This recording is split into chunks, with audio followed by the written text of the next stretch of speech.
हाँ तो कहाँ लगे हो टक्कर में? कोई नहीं है चक्कर में। भोपाल के तो घूमते फिरते आज हम आ चुके हैं वापस से भोपाल के ताल, यानी गिरा नहीं था, स्टाइल थी। भोपाल के ताल जो कि राजा भोज के द्वारा बनाई गई एक ऐसी झील थी भोपाल में। झीलों का नगर है भोपाल, तो भोपाल की सबसे बड़ी झील, और भोपाल की ही नहीं पूरे एशिया की सबसे बड़ी आर्टिफिशियल झील हमारे यहाँ अभी आप पीछे देख रहे होंगे, ये है बड़ा तालाब। बड़ा तालाब है ये हमारे लिए तो, और ये भोपाल की जीवन रेखा है। लोग बोलते हैं ना मध्य प्रदेश की जीवन रेखा नर्मदा है, तो आज आपको एक चीज क्लैरिफाई कर दूं, नर्मदा नहीं है भाई। आपके घर के बाजू में कौन सा तालाब है? कोई सा तो होगा, छोटे मोटे पॉन्ड्स वगैरह है ना। आपके यहाँ का 90% पानी वहीं से आता है। अगर अच्छा इतना बड़ा, मतलब इतना भी बड़ा अगर आपके यहाँ तालाब है ना, जितना आपको दिख रहा है, हालांकि बड़ी झील बहुत बड़ी है हमारे यहाँ की, तो बड़ा तालाब बहुत ज्यादा बड़ा है। हमने इसका सिर्फ एक कट दिखाया आपको।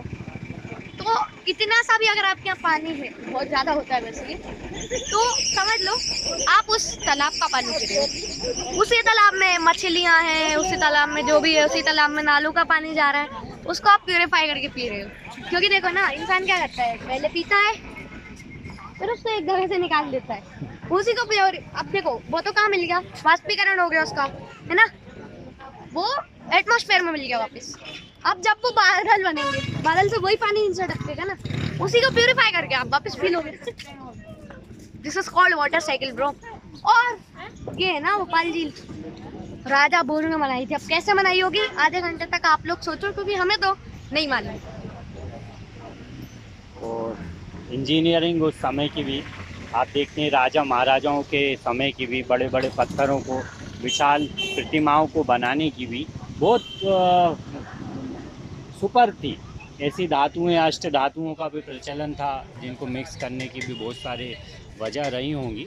तो हम पीछे नहीं थे, हमारा भारत आगे था, और अब एक बार मोदी जी के शासन में फिर से आगे आ गया, और आगे भी आएगा, क्योंकि उसको आगे जाकर लीड करेंगे। और एक और बात, हाँ हम लीड करेंगे। और एक और बात जो कि आप शायद नहीं समझोगे, अगर आप जानते हो तो अच्छी बात है, नहीं जानते हो तो मैं बता ही रहा हूँ ना क्या दिक्कत है। ये जो लेक है ये कम से कम नहीं तो 3-4 मंजिल गहरी है। 3-4 मंजिल इन द सेंस, अगर मीटर में समझते हो तो 10 से 12 मीटर इतनी गहरी आर्टिफिशियल झील, जो कि कम से कम कितने एरिया में फैली होगी आप बताओ।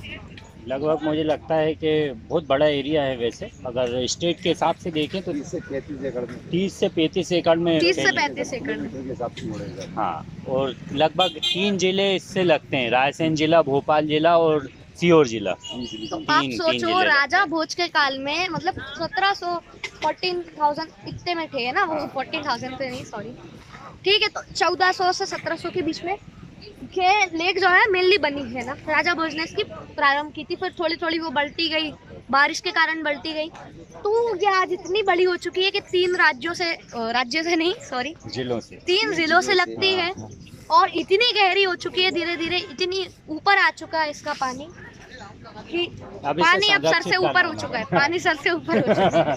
अब संरक्षित करने की आवश्यकता है। देखिए चहल पहले आपको दिखाता हूँ, लोग घूमने भी आते हैं उत्सुकता बस, बाहर से भी लोग आते हैं बसों में, और आप देखिए कई बसें भी हैं, बड़ी बड़ी गाड़ियाँ भी हैं। भैया भी देखिए कार से आए हमें देख रहे हैं, और ये भी कुछ छात्र भी हैं। हेलो हेलो हाय, और आप देख सकते हैं, और भोपाल के लोग भी हमारे जैसे चले आते हैं, तो ये चारों ओर आपको दिखेंगे। और एक और चीज मैं आपको बता दूं कि ये इतना छोटा था एक समय पे कि वो किसी का प्राइवेट तालाब होता था।